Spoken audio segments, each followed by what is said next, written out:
For as far back as I can remember, my family has always lived in and around Innsbruck. This peaceful little suburb outside of Richmond has a lot of history and charm. With a population of less than 10,000, this is a place where you are only a degree or two of separation away from anyone else in this town. That old adage rings true here: everyone knows everyone. My husband, our 2 adopted children, and myself lived in a 2-story colonial, red brick, white trim. Having a well-manicured and maintained yard near Cox Road, one of the 2 main roads that went through the small slice of heaven. While it is rare for any homes to come up for sale, the family across the street from us moved due to work relocation and a higher salary. In this housing market, in a desirable location that this is of single-family homes far enough away from the crazy city, but close enough to be connected, once the Marshes put their home up for sale, it sold in less than a week. In no time, a large moving truck pulled up and began filling the empty house, making it a home for the new owner. My husband Sam was working on site at his office today, and I happened to be taking the week off from my stressful consulting job. Being the friendly, across-the-street neighbor, I baked up a dozen double chocolate cookies to take over to introduce myself. As I approached the house, I could see 4 individuals wearing Nightfall Transit shirts, a company I'd not heard of before. I approached one of them. He was tall, had dark red hair, looking like he could use a little bit of sunlight. "Interesting company name you work for," the mover stops and acknowledges my presence. "Absolutely. It is a small family-owned business, named for the fact that day or night, we are here to perform. Some individuals need to move at the drop of a dime, could be at 8 in the morning or 11 at night." He smiles. It feels unnatural. The teeth look a bit too white, the smile a little too wide. "Here are a couple of business cards. My name is Amon Alucard Crowley, owner of Nightfall. If you ever require effective, fast, and easy-moving solutions, reach out to us anytime, day or night." While the other 3 movers continued moving furniture and boxes from the back of the truck, Amon locked eyes with me, reaching out a slender, long hand. His eyes rippled, looking to be a deep crimson. That couldn't be right, as that's not a natural color. What an odd color for contacts, I thought to myself as I reached out with my free hand and grasped his hand. It feels cold to the touch, not too strange as it is a bit chilly out for a late winter afternoon. After letting go, I take the business cards and pocket them. Feeling a bit uneasy, I quickly divert attention to the plate of cookies. "Are the new owners here already?" I wanted to take a moment to introduce myself and bring a welcome gift. Amon shakes his head. "Unfortunately not. Mr. Mortimer Ashcroft has not arrived yet, though he did provide explicit permission and instruction to deliver and set up his belongings whether he was here or not." Amon turns and starts making his way to the back of the truck so that he can get back to work. "I am sure that Mr. Ashcroft would not be bothered if you were to leave your gift on his kitchen counter." "Yeah, okay, that sounds good. I think I will do just that, thank you." I excused myself from the moving crew and walked up the few steps to the front door. I step inside and a certain indescribable heaviness sets on my shoulders. The air felt thick, dark even, considering the windows were wide open without any curtains set up yet. I can see the kitchen from the front door, thanks to the open floor plan, and take a few steps across the living room. A feeling of being watched stops me in my tracks. There is no one inside here, Amon even telling me that the owner is not here yet. I look around, a dark, unlit hallway to one side, an open staircase on the other. A shift in movement in the corner of my eye catches my attention and I look up to the upstairs landing. Nothing is there. Must have just been a shift in the light from a cloud crossing the sun or something. I shiver with a bit of paranoia and quickly walk into the kitchen, placing the plate of cookies down on the dark granite countertop on the kitchen island. Seeing a small pad of paper and a pen on the ornate mahogany dinner table about 10 feet away, I wrote a quick note with my name and phone number on it, welcoming the Ashcroft family to the neighborhood. I haphazardly placed the piece of paper on top of the saran wrap-covered baked delights and started to beeline towards the front door to make my exit. Two of the movers carried in an impressively large framed painting, making me pause to allow them in and past me. The artwork was impressive, to say the least. It looked to be quite old, with deep, dark hues of blue on the edges with a portrait of a very charismatic male figure. I am no history buff, but based on the styling of the subject, he looked to be a middle-aged man from the 1600s. Must be a family heirloom passed down through the generations, I thought to myself. Once the pathway was clear and the team of movers were busy at work hanging this huge painting, I stepped out the front door and quickly made my way across the street back into the safety of my own home. Dark gray clouds began rolling in, so I made myself a hot cup of black tea and got lost in some relaxation time. Getting distracted in my novel, I forgot entirely about the feeling of being watched and the strange ambience that was inside of the Ashcroft home across the street. Nested in my comfortable armchair by the stone fireplace, the kids got home from school first. Our daughters, Beth and Naomi, came into the family room where I was lost in my book, giving me a kiss on the cheek and excitedly filling me in on their school playground gossip. By the time I was done hearing all of the drama about Jill's bloody nose and Mary being expelled from the circle because she also has a crush on Will that Jasmine already likes, my husband Sam pulled into the driveway. Saved by the husband. Since it was Friday, Sam and I decided to order a pizza from one of our family's favorite Italian restaurants, Mama Cucina. We had it delivered through DoorDash, and we all settled down in front of the television to decide on a movie to watch together that is friendly for an 11 and 9-year-old. We settled on that newer Disney Pixar flick, Elemental. Shortly after the opening credits displayed on the tube, and the movie got started, I was alerted that our unhealthy, but delicious pizza had arrived by the chime of the doorbell.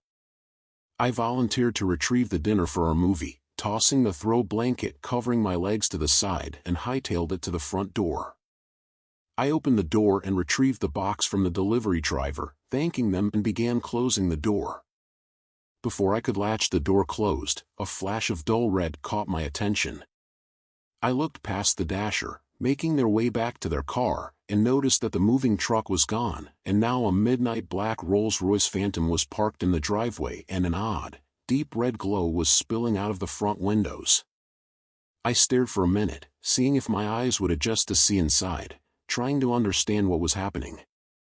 I decided it was best to mind my own business, closing the door and taking dinner into the family room to watch the movie.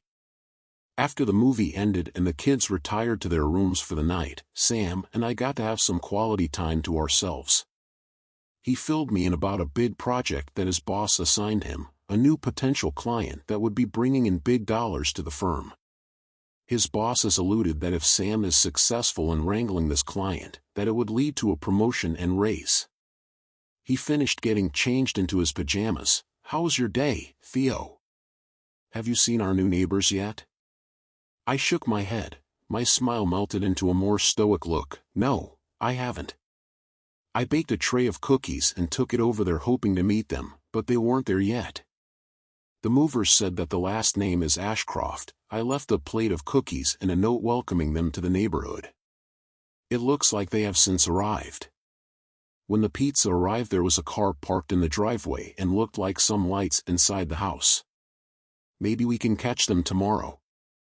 Hopefully they are nice. Maybe they have some kids Naomi and Beth's age so that they can have some new friends. As if they need some more." Sam grinned wide, his sarcastic nature always peeking through. "Exactly what we need, Sam, more kids coming in and out of our house, emptying our pantry and making messes." I started to chuckle a bit, getting under the comforter and making myself cozy. We got settled into bed, and I turned the lights off. Before closing my eyes, I noticed that the soft red glow I noticed coming out from the windows across the street was bleeding into our bedroom. I stretched my legs out, laid on my side, and closed my eyes, falling into a deep sleep. I opened my eyes suddenly and sat up with a feeling of dread and panic. A flash of lightning followed by a rumble of thunder quickly illuminated the bedroom. I noticed Sam was not in bed, just me. With my senses heightened, I sat and listened, trying to allow time for my eyes to adjust to the dark. A chilling breeze drafts across my back, followed by what sounds like muffled crying. "Sam?" I call out, "Are you all right?" The bedroom door creaks open, a dull red glow pulsing from the hallway. I slip my feet in my slippers and wrap my fleece robe around myself to counteract the freezing air that has invaded our home. I hear the quiet sobbing turn into borderline wailing. I walk to the doorway and peek my head out, looking both left and right down the hallway corridors. "Sam? Where are you? What's wrong?" To me it looks as though the hallway stretches out, with the dim crimson illumination only being bright enough for me to see about 20 to 30 feet ahead of me, then pitch darkness. While this should have stood out as odd to me, seeing as the hallways in our house are not that long, I was more determined to find Sam and help him out. I hear the sobbing again. It sounds as though it is coming from the right side, so I start softly walking to the right to find him. This direction is where the kids' rooms are. Why would he be in either Beth or Naomi's room? As I make my way down the passageway, the sanguine-colored lighting throbs in and out. Finally, after what feels like a solid 10 minutes of walking, I can see the doors to both Beth and Naomi's chambers. Their rooms are positioned at the end of the hallway, Naomi's on the left and Beth's on the right, with a third wall with a picture window to look out into the side yard. Perched underneath the console table that sits in front of and underneath the window, I can see a very pale, gangly person curled up in fetal position, their chest heaving in and out like they are hyperventilating. I can't make out who it is. It doesn't look like anyone in our family. I approach the figure, kneeling down and reaching out to touch them on the shoulder. Before my fingertips connect with their body, the creature whips itself around and positions itself on its knees, getting right in my face and screams an ear-shattering scream. This creature is as white as a ghost, no eyes, and as its face elongates to scream, the skin breaks apart from where a mouth should be, tearing holes that open up into a pitch-black void in its alabaster skin. I stumble backwards in surprise, catching myself and standing up. I turn around to flee. As I get turned around, I am now in our older daughter, Naomi's bedroom, only the bed and bedside table illuminated. Naomi is laying in the bed, looking perfect like a porcelain doll, and Sam is on his knees at her bedside. He is bent over, head laying on the bed next to her, bawling. "Sam? What is happening?" In between racking sobs, he responds with a very scratchy-sounding voice, "You did this. You brought this into our house, into our family." Sam grabs a handful of the blanket covering Naomi, squeezing it in anguish. "I don't know what you're talking about. What did I do? What did I bring?" Before I could finish asking, Sam bolted rigid straight. He sat there, still and silent for about 5 seconds before bending straight back, the sound of bones popping making my stomach crawl. "You did this. You did this. You did this. You did this." Sam kept shrieking over and over again, his eyes rolled into the back of his head. The only thing that I could see was the whites of his eyes. Blood began streaming out of his nose, ears, and mouth. I reached up and clasped my hands over my ears, turning around to exit the room.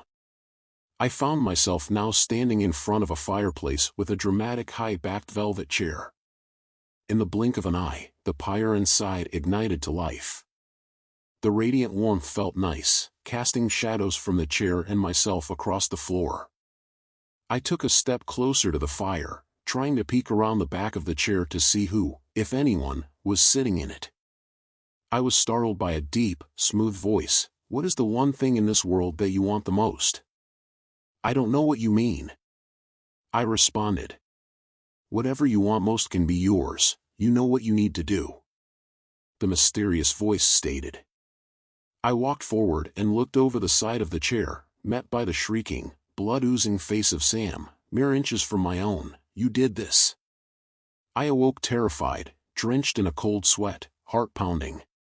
It was still dark out. I grabbed my phone and looked at it to see the time, 3:13 a.m. I talked myself down, realizing it was just a nightmare. I laid myself back down, trying to get some more sleep, which ended up being a big failure. After another few hours, I resigned myself to being tired through the day, getting out of bed and making coffee for Sam and myself. He and the kids stumbled into the kitchen over the next hour and a half. They were bright and rested, myself being quiet and reserved, still admittedly shaken from the nightmare. The kids stomached a small breakfast, then disappeared into the family room to play, keeping themselves occupied for a while. Sam asks me, "Theo, what's wrong? You look like you've seen a ghost." Taking the opportunity, I explained my nightmare to him. Sam wrapped an arm around me, giving me a side hug, and made the effort to comfort me. He gets me distracted from thinking about it, suggesting we get dressed and go across the street to meet our new neighbors. I get out of my night clothes and changed into some casual jeans and a hoodie. Together we slip out the front door, walk down our driveway, and start crossing the street. Before we reach the other side, a man opens the door and comes outside, waving and greeting us, "Good morning, gentlemen. I am Mort Ashcroft." I stop dead in my tracks, as his voice matches the one I heard in my nightmare before Sam popped around the side of the chair screaming into my face. He meets us at the end of his driveway, extending out a hand. Sam reaches out and takes it. I can't help but stare in a surreal disbelief. I take in the details of Mort's stature. Tall, he had to have stood at 6 feet 6 inches, salt and pepper hair, very strong facial bone structure. He was as pale as paper with piercing emerald eyes. Time dilated, I can see Sam's mouth moving very slowly, no sound coming from his direction as their clasped hands move at a snail's pace up and down. I hear Mort's voice in my own head, "What is the one thing in the world that you want the most?" I am immediately snapped out of my fugue state as their hands detach and I hear Sam introduce me, "And this is my husband Theo, we're the Dubois." I pull myself together and act as normal as possible, reaching out my hand and exchange greetings with Mort. "Yes, I am Theo, and we have 2 girls, Beth and Naomi, who are wasting their Saturday on television." "Do you have any kids, Mr. Ashcroft?" I inquire, keeping the conversation momentum going. "Regrettably not, it is just myself. Maybe one day, though. I hope to be around for a while longer, only time will tell. Would you both please come in for a moment? I have a pitcher of mimosas ready to enjoy, and your devilishly wonderful cookies you left yesterday." Mort gestures to his front door, a perfectly pearly smile adorns his charismatic face. Sam accepts the invitation for the both of us and begins walking up the driveway to Mr. Ashcroft's door. I am left behind, still not sure I know what is reality anymore. Am I still dreaming? I don't think so. I pinch myself and come to the conclusion that I am very much awake. I must be letting my imagination run wild, so to be polite, I follow Sam and Mort into the home. Mort Ashcroft is an entirely charming individual, throwing out jokes at the appropriate times while being a splendid host with refreshments. We drink through a pitcher of mimosas and finish the cookies before we are interrupted by a shrill scream coming from our home. The girls. I immediately get up and look out the front window. Beth is out front screaming her head off, pointing inside of the house. Sam and I bolt out of Mort's home and get to her in a flash. She is to the point of hyperventilating, relaying to us that her and Naomi saw a snake in the house. Okay, yeah, that is alarming, but I thought so much worse could have happened. We thank Mr. Ashcroft for being so hospitable and excuse ourselves to take care of the home.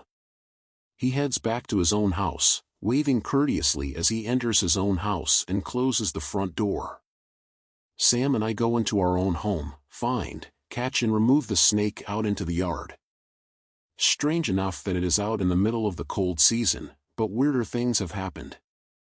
The rest of the day went fairly routine for a Saturday. Naomi got into a fight with Beth because Beth had taken Naomi's hairbrush. Sam made a succulent roast which I had to tease him and say it was dry. The kids went to their rooms to talk to and text their friends about the woes of weekend homework.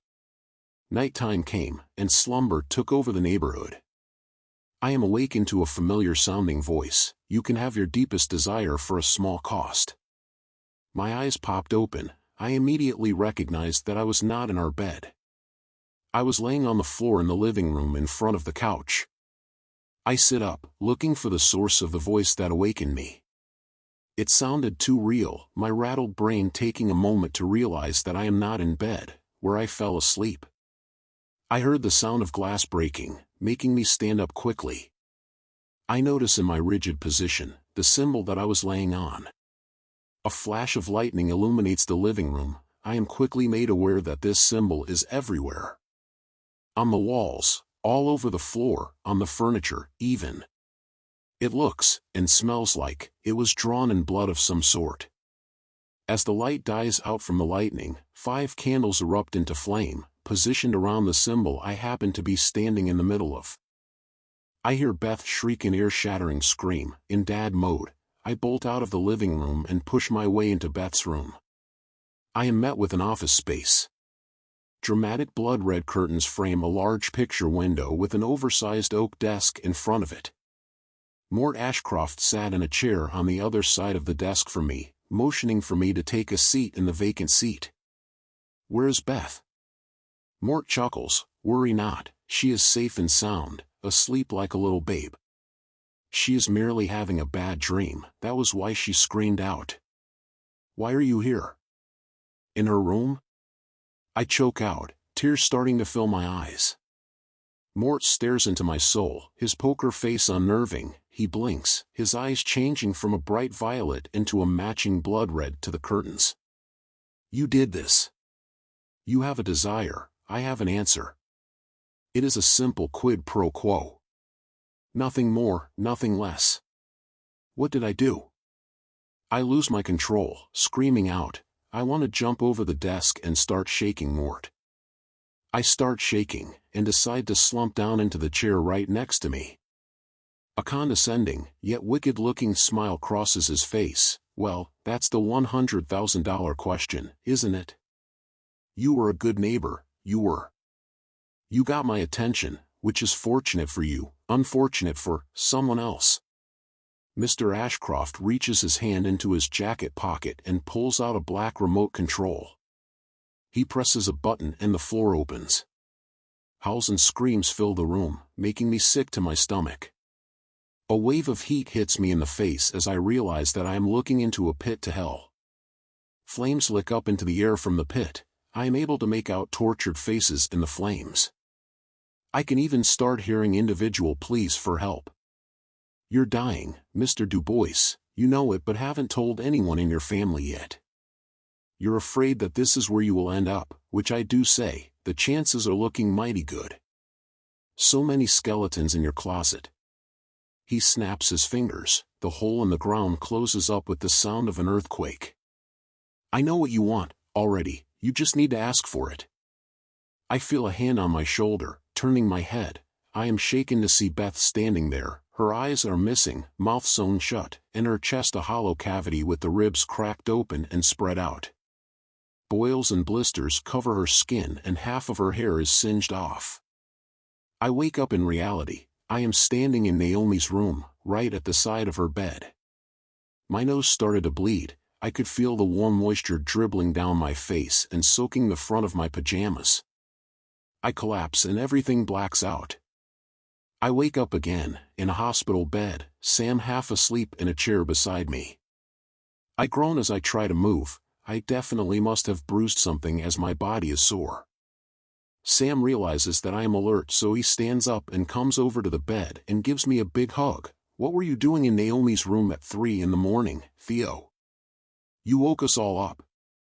You scare us all." I told him I must have started sleepwalking, that I came to in her room and then immediately collapsed. I apologized profusely, not wanting to scare him or my family. That's why I haven't told any of them about the terminal diagnosis of my pancreatic cancer. The doctor came in, while we were embracing each other, after asking me several questions of my symptoms and what led up to me being here at St. Mary's.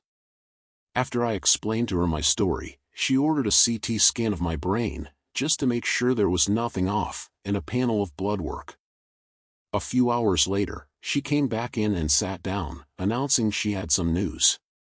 The cat was out of the bag now. as she announced that the cancer has spread to my brain. Sam learned that the cancer was terminal, and that I was looking at only a year, maybe 2, left to live. Both of us were beside ourselves in tears. We discussed addressing this with our kids, and how we were going to proceed the rest of our lives together. Shortly thereafter, I got discharged and sent home. By this point it was already getting late again, so we picked up some fast food to take home to the kids for dinner, as neither of us had the energy to prepare anything for them today after that bombshell. The kids ate, and went up to bed. Sam had his emotions get the best of him, and he started screaming at me, wondering how I knew and didn't trust him enough to tell him. "Were you just waiting to drop dead for me to find out?" he asked. "Well, no, I just didn't know when would be the right time or even how," I began answering. He cut me off, going hysterical. "When you found out would be the right time." The screaming went on for what felt like forever. We decided that I would sleep on the couch tonight, just to give us some healthy space to process feelings. Even though he was hurt, he still told me he loved me before locking himself in our bedroom. I could hear him sobbing from our room.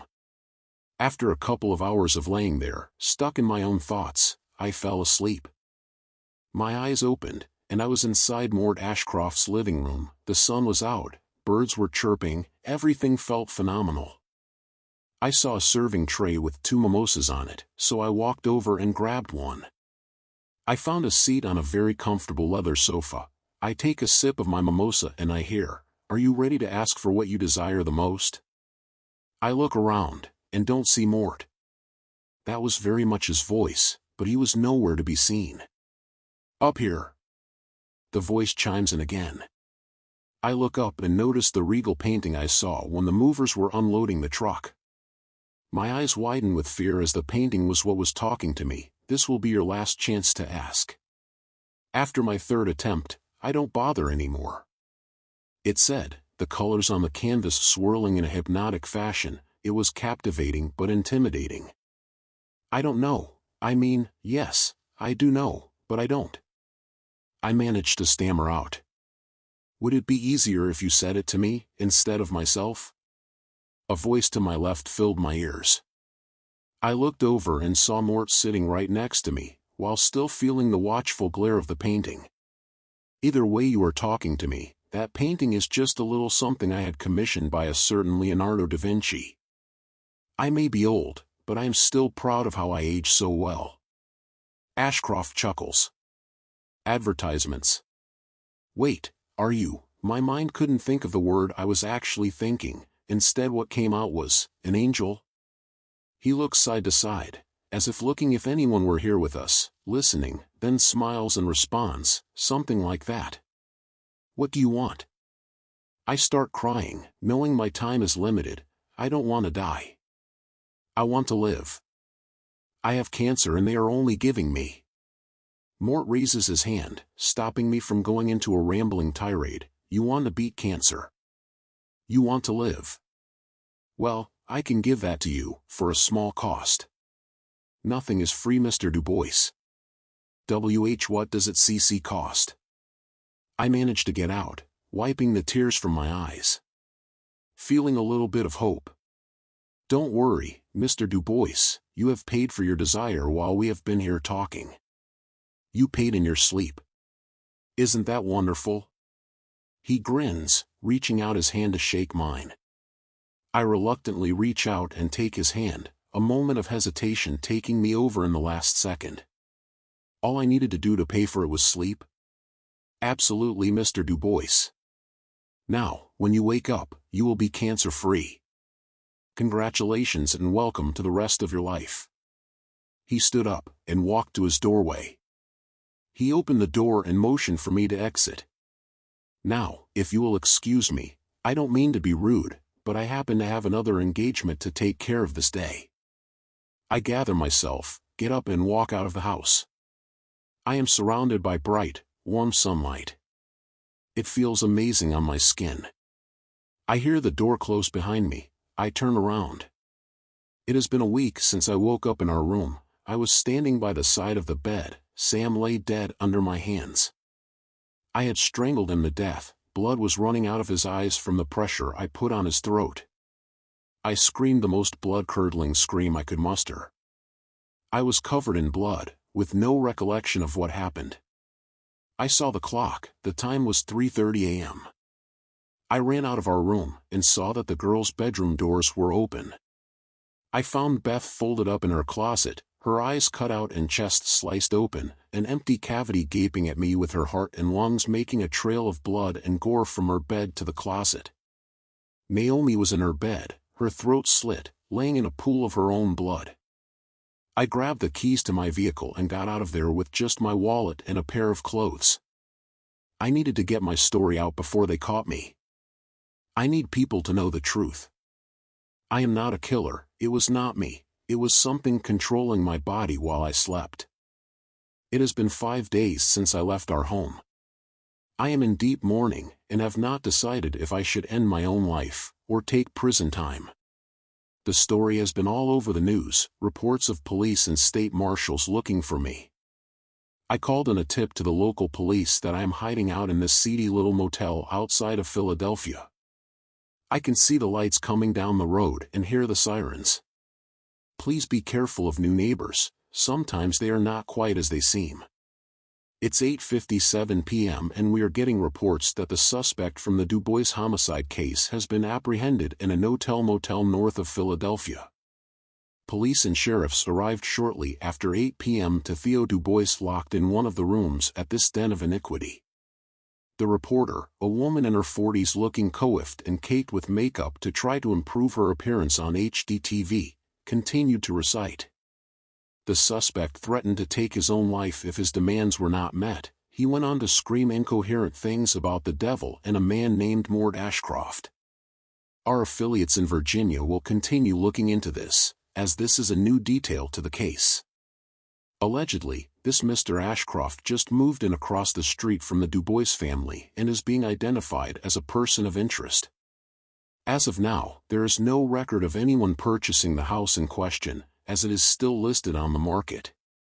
She turns her head to look at another camera before continuing the report. Theo Du Bois did attempt to end his own life, using a firearm to shoot himself in the head. The suspect did survive, miraculously, and is expected to recover fully.